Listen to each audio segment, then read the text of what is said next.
So if you're a service provider, subcontractor, company that is VAT registered, you ought to listen very closely, because we know over the years many taxpayers have either ignored requests to submit relevant material to support value-added tax returns, or they simply did not know. And this has now prompted the South African Revenue Service to issue estimated assessments.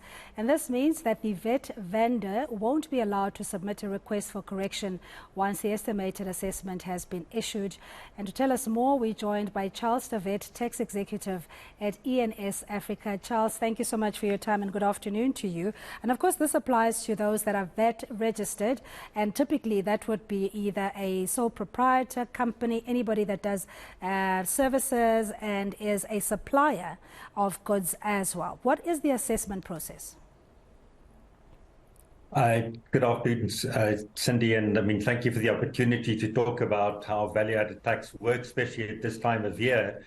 So anybody who's registered as a VAT vendor, and that could be a company, or it could be an individual, or it could in fact be a partnership as well, and that is somebody that supplies goods and services to anybody else. So you could be a subcontractor, you could be providing services to the general public, or you could just be selling goods from a spaza shop as well. And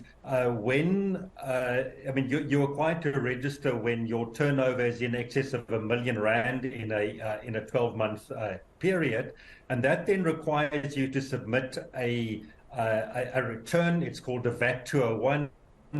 And depending on how big your turnover is, you then submit that either on a monthly basis or on a 2-monthly basis. And in some instances, for farmers, you can issue it or submit it rather on a 6-monthly basis.